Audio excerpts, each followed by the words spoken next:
सिर्फ सच। मध्य प्रदेश में ओबीसी वर्ग को 27% आरक्षण देने के मामले पर आज जबलपुर हाई कोर्ट में बेहद अहम सुनवाई हुई। सुनवाई के दौरान सरकार की ओर से solicitor general of India Tushar Mehta ने पैरवी की, तो वहीं कांग्रेस की ओर से वरिष्ठ अधिवक्ता इंदिरा जयसिंह और अभिषेक मनु संघवी भी वर्चुअल मोड से जुड़े। मामले पर सुनवाई के दौरान राज्य सरकार की ओर से मध्य प्रदेश में ओबीसी वर्ग की जनसंख्या को ही आधार बनाया गया, तो वहीं याचिकाकर्ताओं की ओर से एक बार फिर सुप्रीम कोर्ट की पूर्व आदेशों को दोहराया गया। इसके साथ ही राज्य सरकार के 2 सितंबर के आदेश को भी चुनौती देने वाली याचिका पर सुनवाई हुई। याचिकाकर्ता द्वारा 2 सितंबर के आदेश पर हाईकोर्ट से स्टे की मांग की गई, लेकिन हाईकोर्ट ने कोई भी अंतरिम आदेश जारी नहीं किया।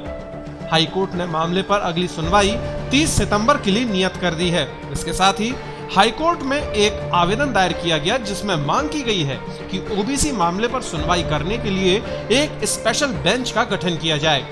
हाईकोर्ट ने सभी मामलों पर सुनवाई के बाद 30 सितंबर को अगली तारीख नियत कर दी है, जिस पर विस्तृत सुनवाई के बाद ही हाईकोर्ट फैसला सुनाएगा। जो 2 सितंबर 2021 को जीएडी डिपार्टमेंट मध्य प्रदेश शासन ने आदेश निकाला है, उस आदेश में क्लियरिफाई किया है कि जो पूर्व में 2 विषय हैं, पीजी नीट काउंसलिंग और शिक्षक भर्ती। पीजी नीट काउंसलिंग से संबंधित आदेश है 19/3/2019 का, और शिक्षक भर्ती से संबंधित अंतरिम आदेश है 20/7/2020 का। इन दोनों विषयों को छोड़ करके बाकी सारे विभागों में किसी भी प्रकार की माननीय न्यायालय की रोक नहीं है, क्योंकि इसको जो इंटरप्रिटेशन किया जा रहा है वो मैं आपको बताना चाहता हूँ कि जो लेजिस्लेशन है, लेजिस्लेशन के प्रवर्तन पर न्यायालय की रोक नहीं है। जो एक विषय विशेष को लेकर के याचिकाएं दाखिल की थी, जैसे पीएससी क्लास 2 मेडिकल ऑफिसर वाला था, 31 तारीख का आदेश था, जिसे माननीय न्यायालय द्वारा 13 तारीख को मॉडिफाइड कर दिया गया है। 19 तारीख का आदेश है, 19 तारीख का आदेश और 20 तारीख का आदेश अभी यथावत हैं। तो इन 2 विषय को छोड़कर बाकी समस्त विभागों में 27% आरक्षण परिवर्तन में रहेगा।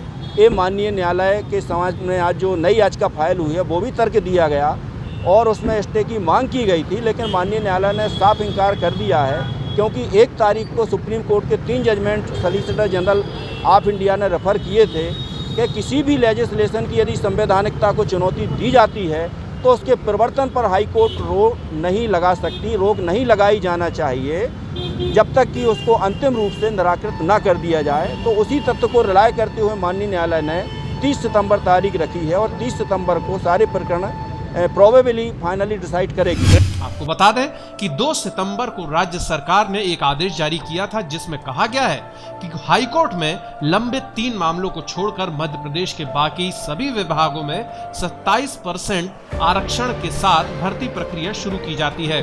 इस आदेश को हाईकोर्ट में चुनौती दी गई है।